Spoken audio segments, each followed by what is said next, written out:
আজি মোৰ প্ৰেয়সীৰ জন্মদিন আৰু সেয়েহে মই তাইলৈ কেইটামান উপহাৰ পঠাইছিলোঁ, যিহেতুকে তাই এতিয়া গুৱাহাটীত নাথাকে, দিল্লীত থাকে। আৰু সেয়েহে মই বৰ বিশেষ একো দামী বস্তু পঠিওৱা নাই বা দিব নোৱাৰোঁ, সেয়েহে কেইটামান সৰু উপহাৰ পঠাইছিলোঁ, যাৰ লগত কিছু স্মৃতি জড়িত হৈ আছে বা তাৰ আঁৰৰ কাহানী কিছুমান জড়িত হৈ আছে। সেয়েহে মই ভাবিলোঁ আপোনালোককো দেখুৱাওঁ। মই এই ভিডিঅ'টো কিয় বনালোঁ, মোৰ এতিয়াও অলপ লাজ কৰি পেলাই ভিডিঅ'টো কৰি আছোঁ। সেয়েহে আপোনালোকে চাওকচোন বাৰু কেনেকুৱা পালে জনাবচোন। প্ৰথমতে এইখন, এয়া হৈছে জুবিনদাৰ কেলেণ্ডাৰ এখন হয়। ইয়াতে ভিতৰত জুবিনদাৰ ফটোসমূহ আছে আৰু কেলেণ্ডাৰ হয় আৰু তো মই আশা কৰোঁ যেন তাই বছৰটো এনেকৈ জুবিনদাক চাই জুবিনদাৰ গীত মাত কথাৰে আৰম্ভ কৰে। এইখন এখন বহুত মই নিজেই বনাইছোঁ।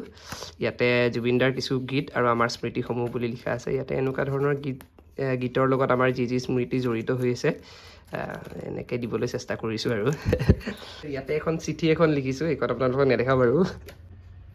আৰু এইখন হৈছে শ্বলে, ফেঞ্চি বজাৰৰ পৰা লৈছোঁ বাৰু। যিহেতুকে দিল্লীত বহুত ঠাণ্ডা, সেয়েহে এই এটা দিছোঁ। আজিকালি লয় যে বৰকৈ, আশা কৰোঁ তাই ভাল পাব।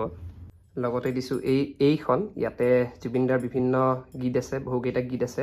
মই মানে ৰাতি তাইক মানে এনেই, যদিও গান গোৱাৰ প্ৰতিভাটো মোৰ নাই, মই গান গাব নাজানো, তথাপিও এনেই অলপ গুণগুণাই শুনাওঁ আৰু ৰাতি তো আশা কৰোঁ তাই এতিয়াৰ পৰা ইয়াতে এনেকৈ লিৰিক্স চাব পাৰিব।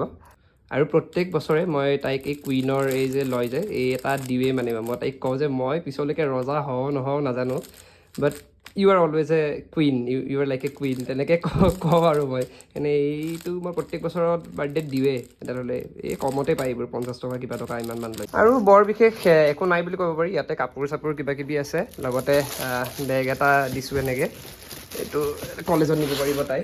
আৰু এইবোৰ ছোৱালী মানুহে ভাল পোৱা কিবাকিবি বস্তু। আৰু লগতে এইযোৰ কিবা বহুত ফেঞ্চিৰ পৰাই লোৱা কম দামী জোতা এযোৰ এইযোৰ।